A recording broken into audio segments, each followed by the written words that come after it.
tribal population is actually dependent on the forest. So they have been given flat land for cultivation, but because of their cultural ethos, they do depend on forest largely, especially the more vulnerable ones, the more who've been socio-economically outcast for ages. Especially those ones are the ones who are dependent on the forest as such.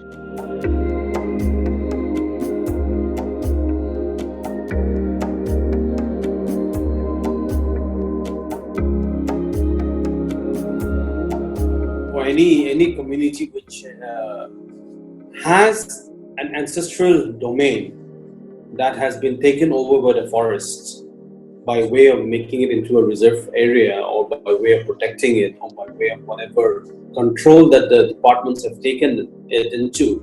And if the traditional or indigenous people of that region are given the right in terms of access, in terms of making use of those resources, I think that works for anybody, irrespective of whether you're in Assam or Gujarat or Madhya Pradesh. And I think that is the whole purpose of this act. If you see the unclassed forests, Tripura and Assam both have about 33%, which is unclassed. The rest 67% is still under forest, so forest department. So with FRA implementation, the tribals can claim rights in the forest department, which may or may not have been given under as a customary right. Assam continues to have a very good forest cover, and people have strong connection with the natural resources, whether it's in terms of cultivated as well as non-cultivated food crops, in terms of collecting NTFPs, in terms of just spiritual or cultural relationships. So those things are there, and this will definitely engage a lot of communities in terms of what they do in the forest. Unfortunately, a lot of them have been evicted by virtue of being reserved or by virtue of being taken over by the state through different acts and different purposes. Tripura is basically about 70% forest cover, and it has a lot of tribal population. There are no industries over there as such. So the tribal population is actually dependent on the forest. So they have been given flat land for cultivation, but because of their cultural ethos, they do depend on forest largely, especially the more vulnerable ones, the more who've been socio-economically outcast for ages.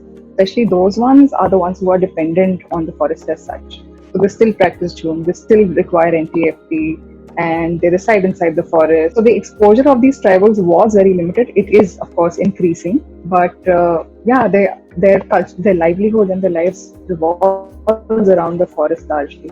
Even the people working in supposedly urban areas of those, they still reside inside the forest. You will find people in the forest department, even officers in the forest department who come from tribal background, and their parents are still living inside the forest and dependent on the forest. So yeah, NTFP is one major source of income, but their consumption is mostly local. There is no export.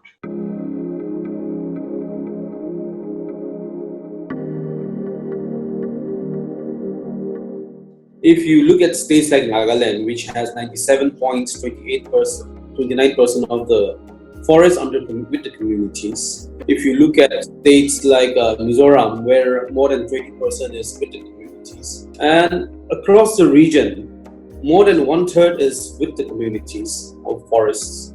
So when you already have something with you, what law do you want to let somebody give you what is not even theirs? So the states are not saying that we don't like the act.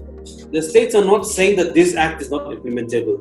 But what the states are saying is, at this point in time, it is not relevant, because we have our communities already having the land, we have our communities already accessing the land, and all ownership and control is with them.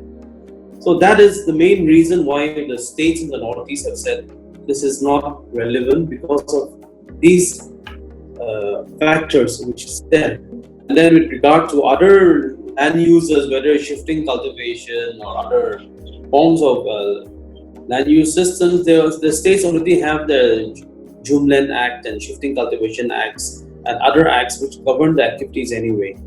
So that is why this issue of relevance for the other states is very strong.